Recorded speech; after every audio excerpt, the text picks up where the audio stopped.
किया जाए। आपके चित्त में ठाकुर जी बसे हैं, हर काम करने से पहले आप प्रभु को पुकारते हैं तो मान लीजिएगा पूरे ठाकुर जी की आप पर संपूर्ण कृपा हो जाएगी। भगवान कहते हैं कि एक बार किसी ने हाथ उठा करके यदि मेरी शरण में आकर कह दिया तो उसका एक चिन्ह अपने ऊपर ले लेता।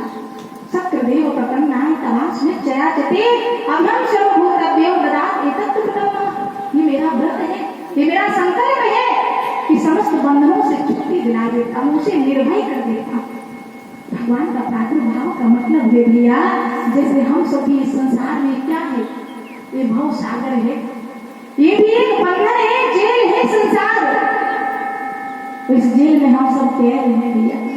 जैसे जेल में कैदी कैद होते हैं। एक बार क्या हुआ कि बहुत बड़े राजा पर जितने भी जन थे कैदी, तो एक बार उनसे कहा गया कैदियों से कि देखिए बहुत बड़े राजा आए हैं, एक बार आप अपनी मांग करेंगे तो आपकी मांग पूरी हो जाएगी, लेकिन सोच समझ के बोलना तुमको क्या मांगना, एक ही बार देंगे वो। सब कैदियों ने कहा ठीक है, हमें वो मौका मिलेगा, हम जरूर मांगेंगे। कहा राजा साहब यहाँ जेल में हम सांस नहीं ले पाते, पूरी तरफ अंधेरा ही अंधेरा रहता है, हमारे लिए रोशनदान बनवा दीजिए, यहाँ से प्रकाश आता रहे। राजा ने कहा ऐसा ही होगा। अब देखिए कितने मूर्ख है, एक बार अवसर मिला है इनको, उसका लाभ नहीं ले पा रहे हैं। और दूसरी बार फिर उन्होंने ये दरवाजा खोला, फिर दूसरा कैदी आया, उसने भी यही मांग की कि यहाँ पर कच्ची रोटियां मिलती है, दाल में कंकर मिलते हैं, यहाँ भंडारी से कहिएगा कि भोजन की बढ़िया व्यवस्था है। महाराज जैसे बारी बारी करके मांग करने लगे, वो सब कह देते हो जाएगा, लेकिन एक कैदी जब वो चलने लगे, एक कैदी आके के चरणों में गिर पड़ा और कहने लगा नाथ राजा साहब, हम आपके चरणों में पड़ करके कहते हैं कि यहाँ रहकर के हमें कोई सुविधा नहीं चाहिए, हम यहाँ रह की सुविधा नहीं, बल्कि हम ये चाहते हैं कि जिस दुनिया से आप आए हो मुझे इस जेल खाने से बाहर निकाल करके अपनी उसी दुनिया में ले चलिए, हमें बंधन में नहीं रहना, हमें बंधन से मुक्त ले चलो, मुझे यहाँ से निकाल दो। उस राजा ने कहा आए तो हम इसीलिए थे, लेकिन यहाँ पर यहीं के लोग यहीं का सुख चाहते, यहीं की व्यवस्था चाहते हैं, बाहर निकलना ही नहीं चाहते। ये मानव शरीर हमको एक बार मिला है और इसीलिए मिला है कि हम भगवान का जब तक भजन करके इस बंधन से मुक्त हो जाए। अवसर ठाकुर जी ने हमको 84 लाख योनि के बाद दिया, लेकिन हमारा दुर्भाग्य है कि हम यहीं पर रह के पत्नी का सुख, पुत्र का सुख, धन का सुख मांग रहे हैं, परंतु कोई भगवान से ये नहीं कहता ठाकुर हमें आपके चरणों की भक्ति चाहिए। धर्म अर्थ नहीं काम रुचि, गति न चाहूं निर्माण, जन्म जन्म रति राम पद, यह वरदान न आन। प्रभु यही तो भक्त जी ने कहा कि सीताराम चरण रति मोरे, अयोध्या बनाया।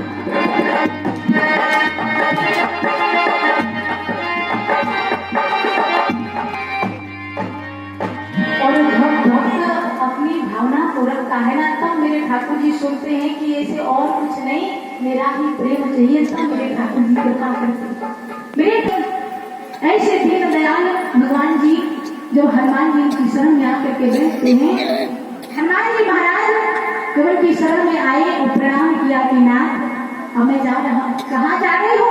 तो कहा माँ की पता करने जा रहे हैं, खोज करने जा रहे हैं।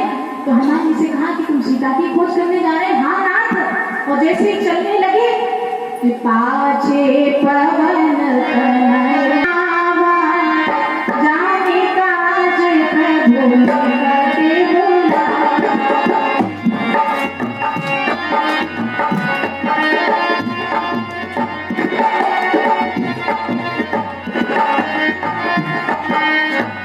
हनुमान जी महाराज से चलने लगे तो भगवान ने कहा यदि सीता जी की खोज करने जा रहे हो तो मत जाओ। कहा प्रभु ना जाए, क्यों? पता लग गया है? बोले हाँ लग गया। कहा लग गया तो फिर नाथ आप इतनी शांति से क्यों बैठे हो? अरे नाथ फिर आप चढ़ाई क्यों नहीं करते? कौन सा ऐसा दुष्ट है जो माँ का हरण करके ले गया? नाथ पता चल गया है तो आप तैयारी क्यों नहीं करते? तो हनुमान जी महाराज ने जब ऐसा कहा तो राम जी सरकार ने कहा पता तो चल गया है हनुमान, लेकिन अब एक काम करना है, क्या नाथ आपको सच में पता चला है? और यदि पता चल गया था तो इतनी सेना आप भेज क्यों नहीं? सब चले गए, हम कहूँ तो लौटा ले। भगवान ने कहा वो बाद में हो जाएगा, मेरी बात सुनो, यदि सीता की खोज हो रही तो मत करो। कहाँ पता चला? हनुमान जी ने पूछा तो भगवान ने कहा जब सीता जी का हरण हुआ तो मुझे उसी समय गीधराज जटायु ने बता दिया था, पहले ही पता चल गया था। तो क्या कह रहे कि